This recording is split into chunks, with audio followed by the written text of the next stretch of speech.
Elevate your hatching egg shipping business with Beyond the Egg. Discover the art of premium packaging, master the details of shipping, and create an unforgettable experience for your customers. Enhance your reputation, build lasting trust, and set your business apart as the gold standard. Visit BeyondTheEgg.com to begin your journey to excellence. Welcome, Poultry Nerds. We are here today to talk about predator-proofing your coop. And we are here with Danny from the Chicken Coop Company to help us talk through some predators that we need to all be aware that are out there that you may not even know about. Welcome, Danny. How you doing? We're good. And Carrie's here, even though he's being quiet. I'm just sitting over here like the Chicken Coop Company. People say they come up with a company name and it's, what does that company do? Yep. If the name of your company is Chicken Coop Company, that's probably what you do and do it really well. I guess this is over. I thought he sold coffee. Oh yeah, I thought yeah. actually I thought we were talking about rabbits today. So tell us about you, and your wife is Netta, right? Yeah, And you guys are that's in right. Minnesota? Yes, we have our fair share of predators here and cold weather, but love it here. Oh, I'm sorry. I don't want to go up there where it's all snowy and cold. Yeah, it's nice. So- It's the best weather you can have for 6 months out of the year. The rest of it, yeah, just leave it. Jennifer, they don't have the humidity that we have. I have a grumpy nose in the cold, so I'll take the humidity. Touche. You fit in well here because most people in the winter here are grumpy, it seems. Oh, okay. I don't blame them. So tell us how this whole thing started. If I had to guess, I'd say your wife got some chickens and chicken math ensued. Nailed it. I'm not going to lie. Literally just this morning, she said, because we just moved 3 chicks into the coop outside because you have to wait for certain temps. And right now it's 81 and sunny and beautiful and they're ready to come out of the house. Literally, we moved the chicks yesterday. Today, she said, so next year, I think I'm going to do 4 because if you have 11, you might as well have 15. So do you just have a variety of chickens, or do you specialize? We do you do. Yeah, specialize we've got in a breed? whole mess. Yeah, we've got a whole mess of them, and it's great. They're a lot of fun.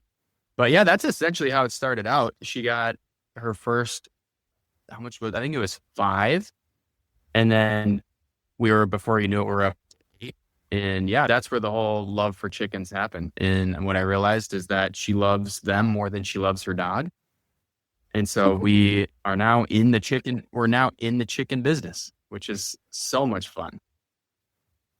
And you didn't even know there was a whole subculture of chicken business at all, did you? Oh my goodness. Not to the extent that it is, not a chance. It's out of control. And what's really fun, just to give it some perspective, like we live in an area where you would think chickens are still taboo, right? Oh, you have chickens in your backyard? Really? But the funny thing is when we moved them, because we moved houses a couple of years ago, and when we moved them to this neighborhood, and there was a question about it. Should we move the chickens here? Should we not? Would the neighbors like it? We were scared to do it a little bit. And being in the business was like, we're going to practice what we preach. I don't care what the neighbors think. We're going to bring them over. And That's right. sure enough, I'm not joking. Right behind us, the family, as soon as we moved them over, they always said, I've been thinking about chickens. I think it'd be great. I'm going to get them. We're like, do it. So then the neighbor behind us bought chickens. And right now I'm looking out my window and I see a house across the street. They have chickens. My house next door just last weekend brought their chickens outside for the first time. And it's like taking over like wildfire. But there's a lot and I think that's partly what we're going to talk about today, but there's things people need to think about when they're first getting chickens, but it's just so exciting that I'm so glad that everybody's jumping in. Oh, yeah. Yeah, like when people ask me, they're like, hey, I'm thinking about getting some chickens. What advice do you have? And I always tell them, figure out how many you want, then prepare to house triple that amount when you're building, getting whatever you're doing with a coop. and just be ready. And they're like, Mhm. triple? Like, we only want a few chickens to have some eggs and stuff. And I'm like, I understand that. There's a thing called chicken math, and we joke about it because it's sadly real and we can't help but laugh. But you'll say, I just want 3 chicks. I really want 1, but I need 3 or 4 so they keep each other company. And then you got 50. Or Well, or you could do like me and you get 5 and then you have 25 and then you need more acreage, but then you need dogs to protect it. The dogs need goats. Then as long as we've got goats, we might as well have cows. The fence is already there. And we're dang, now we just need a pig to go along with it and we're set. So that's where we are.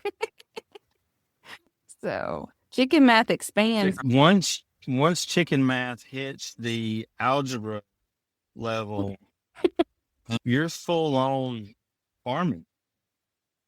All right. So both Carrie and I are in Sure. the South. So what is the number one predator where you are that you are concerned about? That's a tough question. I can't speak for all Minnesotans because if you're in the north, you're going to have a different mix. Now, we hear coyotes. I'm here just south of Minneapolis a little bit, and we hear coyotes all the time. We Mhm. have fox. Fox are crafty, but they're pretty predictable on when they come by, which is funny. So I'm not too concerned about the fox, at least in our neighborhood, because he's here. He lives here. We just talked to the neighbors about him yesterday, actually. I've never actually had a hawk take a chicken. We have hawks and bald eagles, but I've never actually had one take it. But I'm not going to say they're not a threat. They absolutely are. I'm going to be honest, and I'm going to say a neighbor's backyard dog is probably one of my biggest predators, or just risks, if you will. You can protect against everything, but it's almost like everything else in life around insurance and risk tolerance for it. If you can build Fort Knox for these chickens and do whatever you can to protect them, or you can do the very bare minimum and you're willing to take that risk. And I think a fun conversation we could have is what's a happy medium, or what's right for where you are. You asked me what's right for me where I'm at. I don't really have to worry about snakes. I don't really have those up here. I don't have to worry about some of the issues and some of the challenges you all deal with down in the South. Alligators, not a chance, right? I don't know what that looks like in the South. That's a real thing. But I'd actually say protecting against neighborhood dogs is probably the number one thing that I have to do while thinking about the rest. I saw a really horrible post just yesterday on Facebook, and the neighbor's pit bull took out all of their chickens, their ducks, their goat, the goat kid, everything. They came home and it was just, yeah. So she actually put out that post and said, you've got to know what is around you in order to keep your animals safe. And it's a hard lesson sometimes for people. A lot of people don't think about it. They think about raccoons and fox and stuff like that more commonly, but the neighbor's dog will keep those away. And in the back of your mind, it's just the neighbor's dog. But that neighbor's dog who don't like chicken. And if they ever get, they're probably more of a threat than a raccoon or anything like that. We have coyotes, but they stay on the other side of the fence. Mm-hmm. Luckily, in 8 years, they've never crossed. And now I have a dog that's bigger than most coyotes. It's not an issue anymore. I don't even have a raccoon issue anymore that I have my Anatolian. It's great. I've seen that son of a gun just take off, and I look at his GPS collar and I'm like, that sucker can really run. They can't leave stuff on the front porch. That's the downside. But it didn't eat my chickens. That's right. So what do you I have think a funny story, actually. So one of my best buddies, he has chicken math hit him and his wife real hard. I don't even know what they have, but man, they did that whole, I'm moving to 3 acres. We're getting the thing.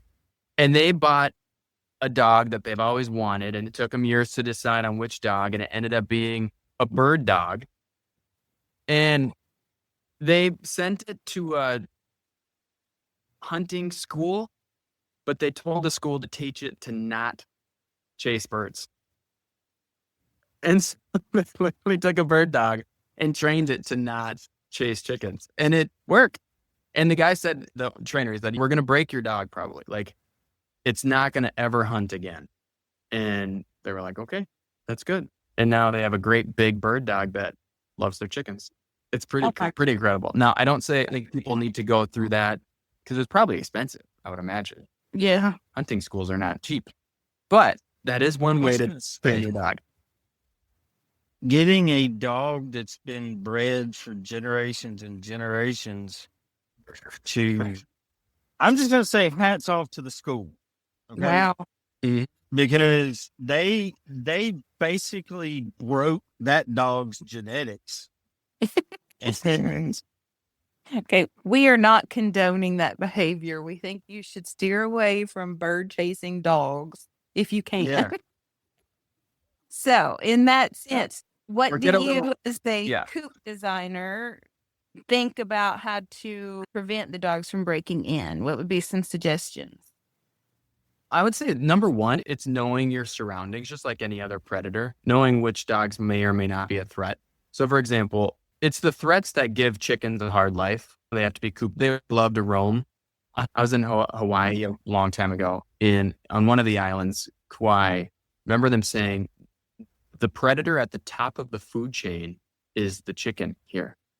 And so chickens are roaming everywhere. There's nothing that can hurt you. There's no predators there that can ever cause you harm. And they literally said the top of the food chain is the chicken on the animal side. That's so nice. those chickens have it great. And any chicken here probably would be envious because they just free range. There's no threats to them. We have to ruin our chickens' freedom, put them in cages, put them in runs, put them in coops because of the threats. So I would, to answer your question, I would just say, know your surroundings, know when they can be out and when they should be in. And then when it comes to what they are in, just know that it's strong enough and you've taken the precautionary measures based on the dog that's around. For example, I have a little French bulldog. He doesn't bite him. He can't, but he just runs into him. He just bulldog him, right? And so you don't have to worry about him hurting him. He just loves to just run around with them. He's not going to get into my coop by ramming into it and pushing through the door, right? So if you have a coop with very flimsy wire or a couple pallets stacked together and you have a German Shepherd who lives next door, like you might as well have a bear. It's not going to stop it. So have a coop that deters it quickly so it loses interest. That's what I say. If they're not always looking for a quick snack. They're just looking to have fun. I had a dog bust or I heard a story about a dog busting a coop and he just within 10 seconds destroyed the entire flock. And he wasn't there to eat him. He just was chasing him down and killing him because, Carrie, to your point, bred for generations to kill birds. So that's what he was doing. And a lot of dogs, I would just say, want to play. Yeah, that's right. And chicken wire. Just know the risk that's around you. Chicken wire. What's your opinion on chicken wire? I would say there's good, better, best. Or really Let's bad. start, or there might be good, medium, okay. Chicken wire, bottom of the barrel when it comes to protection, in my opinion. So many things have broken through it, especially if it's not vinyl coated. It's going to rust. And when you get one little joint that's rusty, now you have, instead of a 1 by 1 inch square, you have a 2 by 2 inch square, and that just cascades. And I heard this horrible story. Oh my goodness. Our friend, so just west of town is a small town called Buffalo.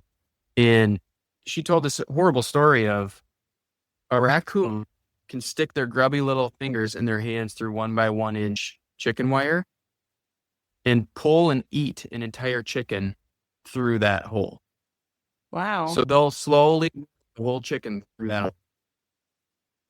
I couldn't believe it, but they just got a hold of it and then pulling and started nibbling. So 1 by 1, I'd say, is the worst you should do. It can keep things out, but not everything. And then if it's not vinyl coated, it's going to be super janky and you can't pull it tight. It's going to rust. And then I would say one of the best is a hardware cloth that's 1/2 inch by 1/2 inch. That's what we use. It limits what can reach in there. It limits what can do. And then it's not just thin wire, it's thicker metal. galvanized metal that it lasts a lot longer and it gives you a much better protection. And then you can staple it in, nail it in, board it in a lot better manner because it's a sheet, if you will. I agree 100% with that statement. You do? I'm a fan of hardware cloths. I like it. And I've had people that everybody posts those pictures of what got my chicken. And like you just magically know, but a lot of people will buy dog kennels because they have thick wire, heavy gauge wire. They're big, they're tall, and they're like, oh, my chickens are safe. But that's not by itself, because like what you were talking about, chickens are dumb, for one. And if they see a predator outside that, they're going to want to see it. They're going to want to figure it out. And they're going to stick their head out the hole. As soon as they do that, it's gone. And then they'll pull the rest of it through until they're not hungry anymore. Yep. So you mentioned foxes. So there are foxes in Tennessee, but I don't have them on my property. So you said they were sneaky. So tell us what you think about foxes for somebody who won't be familiar with them. Like, how do they get in? I would say there's probably two stories to that question. There's the country folk and then there's the city folk. Because as you both know, a lot of city folk are getting chickens. And I'm one of them. In the suburbs, our fox are probably different than the ones where I grew up in northern Minnesota in the middle of nowhere. They're domesticated almost, where they'll just stand there and watch you as you come out the back door, and they won't even spook or walk away. They're just brave. And they get really comfortable around the coop. And that's a little bit scary because then when you run out, they don't even run away. They're going to run if your dog gets out. But I would say when I say they're crafty, I would just say they're really brave around here. I have to interrupt you because I just got a mental image of your little French bulldog ran to a fox. Oh, we try. Put him a little helmet and send up there for him. But when you think about that, but when they're domesticated like that, to me, that changes the fox from being like what Jennifer and I would think of a fox to put it more in the neighbor's dog category. Or cat. Because even. when they're just there and they're harmless, unless they're hungry, you don't really think about it. So your guard's down. So foxes, how do they get in? Do they climb and try to go in the top? Do they try to open like a raccoon or dig? What do they do? We'll be right back. Looking to rock some seriously comfy gear? If you love chickens and you're all about that fun style, then Chicken Box has got the perfect t-shirts for you.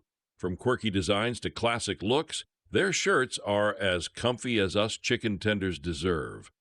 They even have a subscription service so your coop doesn't get bored. Head over to PoultryNerdsPodcast.com and click on Chicken Box to get your comfy shirts and support the podcast.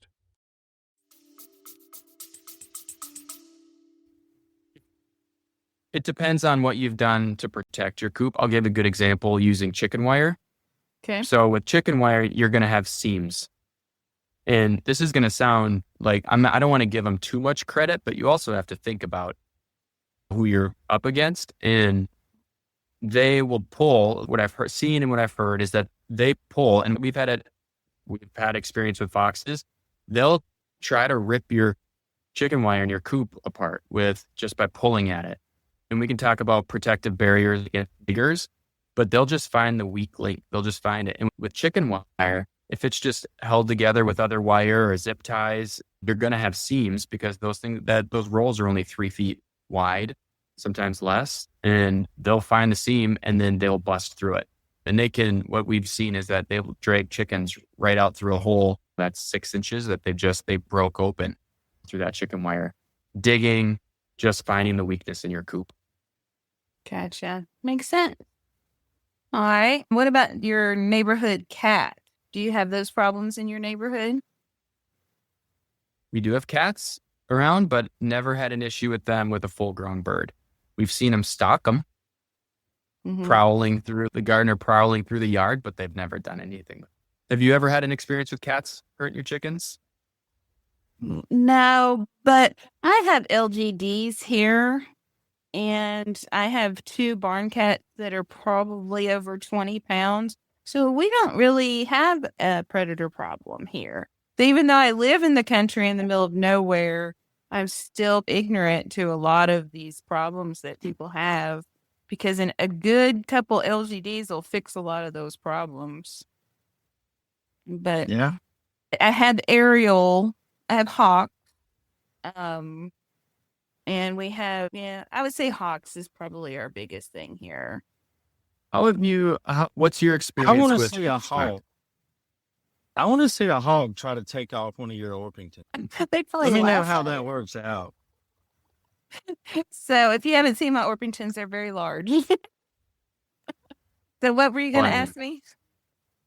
I'm just curious if you've had a problem. I didn't want to give foxes too much credit. I also don't want to give chickens too much credit, because there are definitely some dumb ones out there. I don't know if you've ever had any less intelligent ones. They stand out pretty quickly. But we've had some dumb ones. But even the dumb ones, we'll have our chickens out in the yard, and then we'll see them all hiding under arborvitaes of the low-level trees.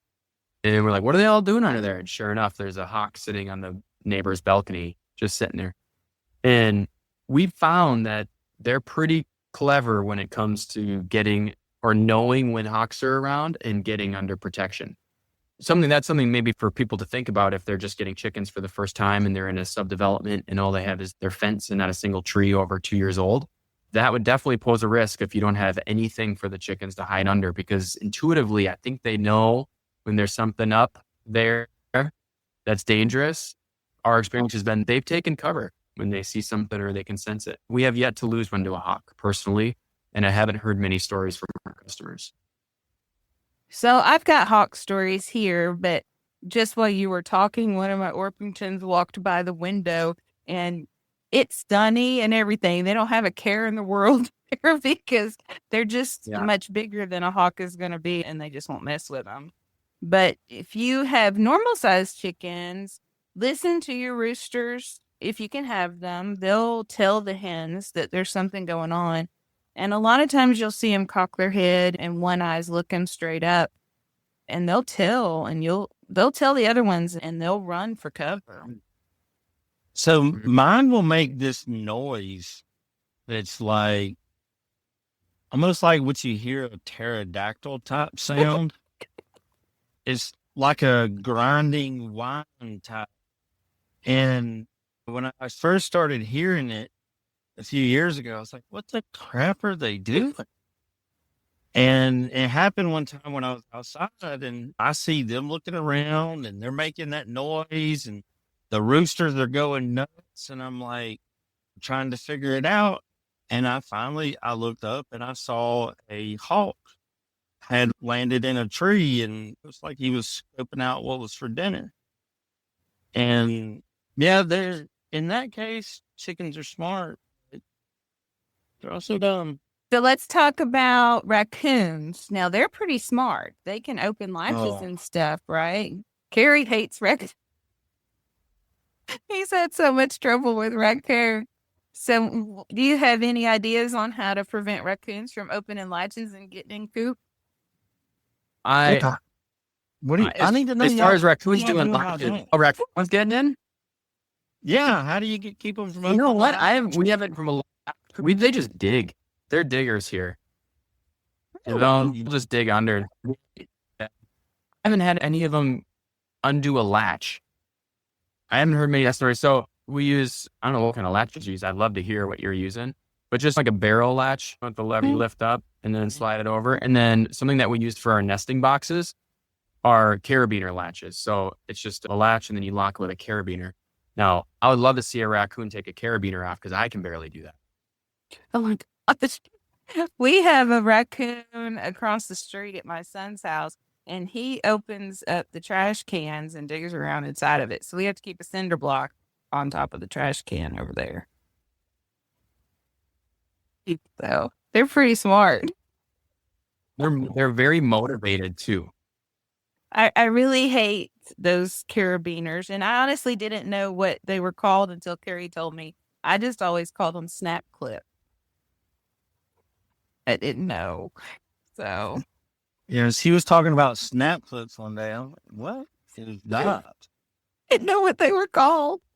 So you just make up names. That's how we make new words. We just make up names until they become a thing. Oh. So what about digging then? Like, how do you prevent the digging in? Good question. I want to be like, I have my own opinion and my preferences, but there are so many opinions and preferences and things that I don't know. So as I tell you what I think, like, I don't know the most. What I say is not gospel truth all the time, but it works for me and what we've seen. And we have over 10,000 customers that have experience with our coops. And so we provide services and different solutions to problems like this. And so I would say for us, our policy when it comes to diggers is try to make it hard for them. And if they're looking for a quick meal, don't give them motivation. Don't let them work at it for 10, 15 minutes before they hit the end barrier or hit problems, because then they're motivated and now they're hungry. It's if they're looking for a quick meal and they're walking past the coop and they try digging and they find something right and they can't get in and they're deterred right away. So go move on to the rabbit. There's a bunny in the bush right next to it. Just go take the bunny instead. So what we do to keep diggers out is the process of digging 12 inches down below your coop to then extend your chicken wire, whatever it is you're using down. We just lay it right on the surface around the perimeter. So we attach it to the bottom perimeter of the run in the coop and then lay it on the surface, and then you stake it. So just have stakes that hold it down to the ground, and we load it up. We're talking 40 U stakes all around the coop just to keep it secure. One, it keeps your coop tacked down if it's a smaller one. And two, it's your grass or your clippings or whatever it is that you're on just eventually grow right over it. You don't even see it anymore. And it becomes even stronger as time goes on because it has the weight of whatever material, earth, grass, dirt. And that's proven to be really effective. We actually had a customer leave a review today and they said, Predator Kit, that's what we call it, is an absolute must because it gives you that protection. And we only go, and you can tell me if you think this is enough, or if you'd recommend more, but we go 18 inches out from the coop. So 18 inches out, if they start digging, they're going to hit it and hopefully hit this metal vinyl coated hardware cloth and be like, nah, I'm out. I'm not messing around. I see that a lot on social media. I don't have aprons. I've used something different, but to me, that seems like it should work. I wouldn't see a reason why it wouldn't work. And worst case scenario, you could turn some cinder blocks up and just plant your herbs around make it pretty on top of that apron if you were still concerned. But I don't see a reason why it wouldn't work. I think that's highly recommended way to do it. Yep. Or cinder blocks around it. Just make it hard right off the bat. Just make their lives difficult. No easy meals here. And so we both preach a lot about just sitting and observing, and you can learn a lot about your situation by doing that. And that's going to go for these predators too. Sit down and look at how they're doing it and then come up with a solution to divert them. So in my case, we have a lot of coyotes because I have a lot of farmland around me. But the man that lives next door is older. He actually doesn't even live there. He just has it. And he has cattle over there. And he doesn't have donkeys or dogs or anything over there with him.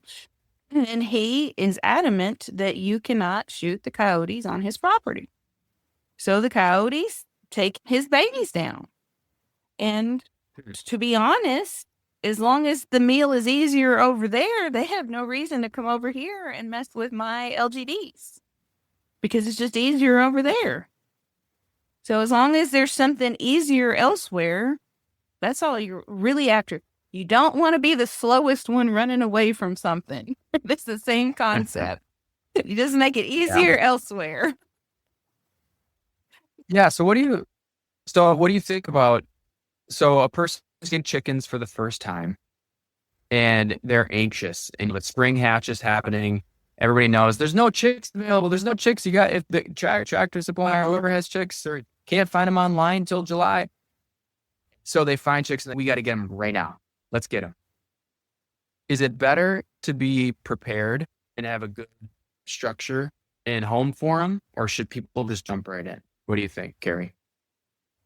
So for me, if you want chicks and you find chicks, grab them, because you can brood chicks in a plastic storage container with a heat plate and put them some water and some feed. And you got 2 or 3 weeks to really prepare them in place. But I think that if once it's time to put that bird outside, if you don't have a place to put them that is strong enough to keep your predator locked inside, then you're doing your birds a disservice. And by what I mean by that is, like, if your big predators are raccoons, dogs, coyotes, if you was to put that animal inside what you're going to put your chickens in, if it can't get out, then it probably can't get in. So your chickens will be safe in there. But people that, like, they buy chickens and they don't create a safe environment to put them in, I really wish they wouldn't even get chickens. And the people that get chickens because eggs are expensive, I'm going to save some money. I'm going to save money on eggs. If you got a family of 50, then maybe. But I would still say you're not taking care of your chickens, because infrastructure is almost as expensive or more so than a good foundation trio of a really high quality bird. You struck a nerve with that one. You Good. do need to spend money on infrastructure. Otherwise, you're just feeding the wildlife, and you might as well just go buy some KFC and throw it out the back door and save yourself. Well, it's like, for me and feed, people say 25, 28, whatever dollars, whatever they're looking at is, that is so expensive. And I'm like, we're a premium company. We provide the nutrition that the birds need. And they gripe about it. And there's been situations where I've seen that and they go away, and then another person, I can't believe they just said that. And I said, what do you mean? And like, just last week, that man bought a pair of chickens for $1,800. I'm like, whoa, wait a minute. You spent $900 a piece on a chicken, but you want to feed it a $10 or $12 bag of feed. Wow. You got your priorities in order. Your priorities are messed up. And I feel the same way about infrastructure, because you think about it, would you have a family and go to nowhere, or would you take your family home? And at least we as people can fight off stuff, predators. Mm-hmm. My chickens don't have boxing gloves, so they need a chance. They just have pterodactyl sounds, huh? Yeah, that's it. So tell us about your coop and how it would help keep a chicken safe. How did you design it? My coop? Yep. There's a couple factors. It's the hardware cloth that we already talked about. That's an absolute must. It needs to be weighty too. Like, it can't be just easily lifted off the ground. So we put that predator kit around and stake it down. That protects, because we sell coops all over the country, including Northwest. We have bears, right? It's really hard to keep a bear away from a flock of chicken. Again, it's just make it not easy for them. But we'll do primarily the hardware cloth. We'll make it a little bit sturdy and heavy, so it's not just easily lifted off the ground. And then from an access point, limit your access points. We have an access door in the back of the coop that we have locks on. and then you got to go through the run. So I'll give you an example. We have a sliding door because when you think about predators on their little grippers, I don't know, most people have runs, but out in the country. So Jennifer, do you have runs or do you just have a house and then you let them out of the house and they free range? Have runs. Okay. So just having, it's essentially dual entry, right? So you have a door on your run and then you have a door on your coop. So just eliminating the nighttime predators by having them in the coop at night and then an auto door or something that automatically closes and locks behind them. Now a predator has to get through the run and through the coop in order to get to them. So just a couple different layers of security, if you want to call it that. And then, so your coops, do they come in a kit or are they ready to plop on the ground? How do they come? Yeah, that's the best part. We actually ship it to you. Oh my goodness. I don't know, have either of you ever moved a coop down the road before in a trailer? No. No, not me. We did. And we one time had a dog kennel carry that you were talking about, but with hardware cloth wrapped around it. And it was a great one. We actually inherited it from someone. This was our first coop that we ever got. You should have seen us driving down the road with that thing on a trailer because it's 12 feet long and it's 9 feet up in the air. We lost the roof on the coop. It flew off. Moving coops it's no joke. But to answer your question, we ship the coop in boxes to your door. So imagine like as easy as putting together a piece of IKEA furniture. You're going to do it wrong the first time, but the second time around, it goes together smoothly. Just if you're instructionally inclined or not. But you put it together wherever you want it set up and you're ready to rock. Nice. If you're instructionally inclined, that is like the nicest, most politically correct way to say, if you read the instructions, If your wife is standing there telling you you're doing it wrong. and she's holding the Hey. instructions, you might Yep. want to listen. So your coop, It's fine. do We're they come in launching actually. Oops, sorry. do they come in multiple sizes? Like for somebody who just wants 5 chickens versus 15 chickens? Yep. There's small, medium, large, and not large enough. We're launching our. Carrie, you're right. It's like you start with 3 chickens, then you have 6, then you have 25. And so feedback's always, hey, can you make a bigger coop? Hey, can you make a bigger coop? I don't sell houses. I can't sell a coop big enough, I feel. But we're launching a new coop that's 15 chickens now and really excited about that. But I was putting together my prototype and I even made my own instructions and I had a guy who was helping me with filming and things do it with me. And I said, what are you doing? And he hadn't even looked at any of the words of the instruction. He just, I only look at the pictures. And Carrie, to your point on the instructionally inclined, I'm the same way. I'll read the words. Other people, they won't even notice them. And then now people are inclined to watch videos. So we're going to do some new videos with instructional, but generally it's fun. We have 4 chicken, 6 chicken, and 10 chicken sizes. All are too small because coops are never big enough, but they work just fine for your backyard flock. We serve everybody, but we found our biggest demographic are people in the suburbs.